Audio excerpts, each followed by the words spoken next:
Sorted Together. That's another new song off this live at Longview.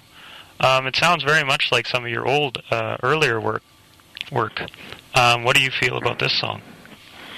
Well, it's a collaboration with Tom Russell, and it's by he and I were having a discussion on love and relationships and all the problems therein, and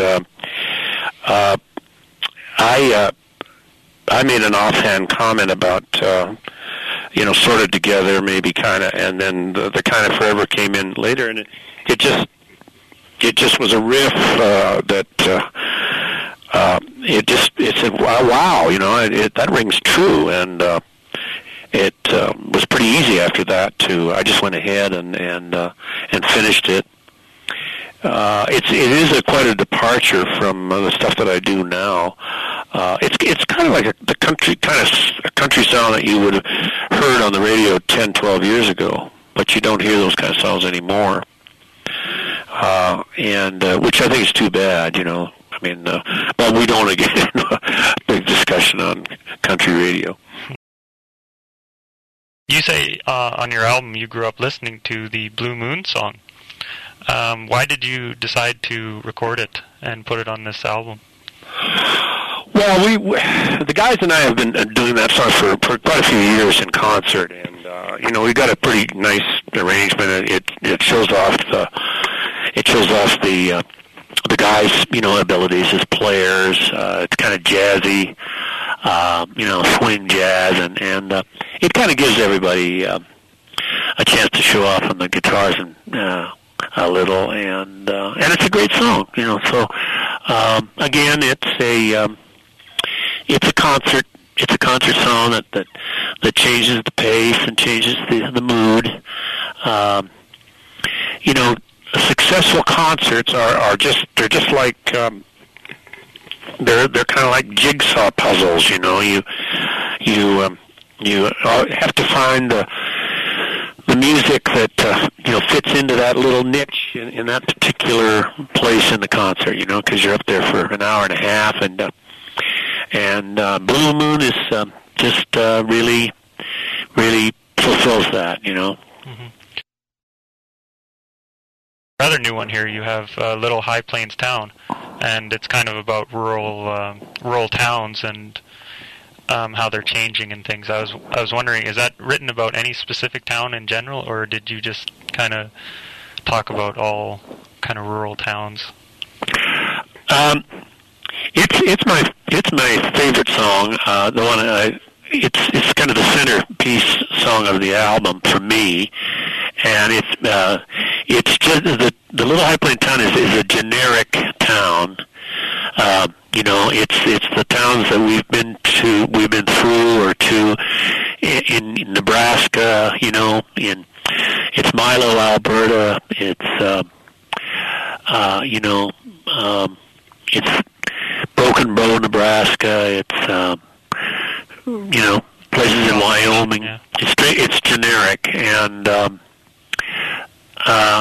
I really like the recorded version. We haven't.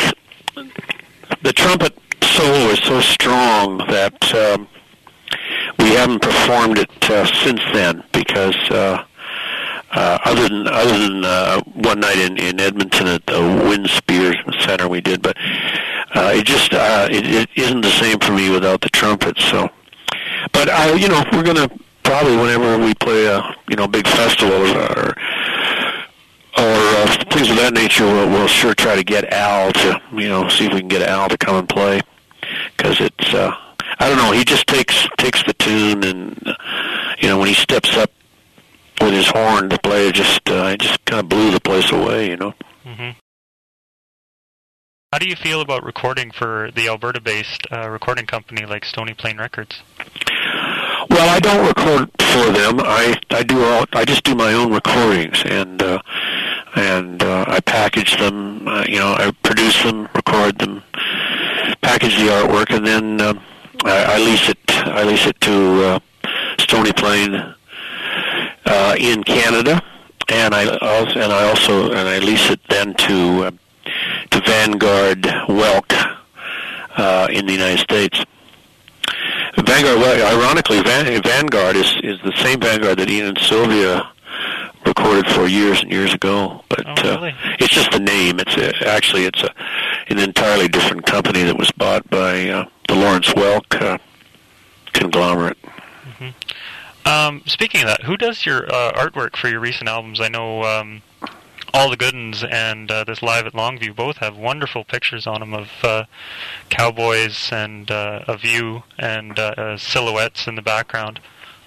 Yeah, Todd Cole from Calgary did Live at Longview, and I agree, he did a superb job. He's a very talented photographer, but he also did a lot of the layout. He worked. He has a colleague that he worked with on that, and I think they're listed on the album. But Todd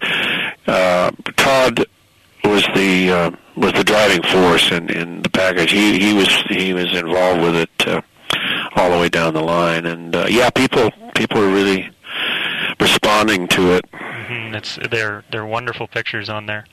And the cover is the color of the cover. It's hard to believe, but it's not doctored. That's the way it was. That's the way it looked, eh? Yeah, it's amazing. It's amazing. I'm sitting here looking at it too. It's a beautiful, beautiful picture. That's the big Chinook arch, you know. Mm-hmm. Yeah, we see that quite a bit, don't we? What is your touring schedule like this summer? I know you're usually around at the Calgary Stampede, and you try to stay in Alberta a little bit, but are you planning on going?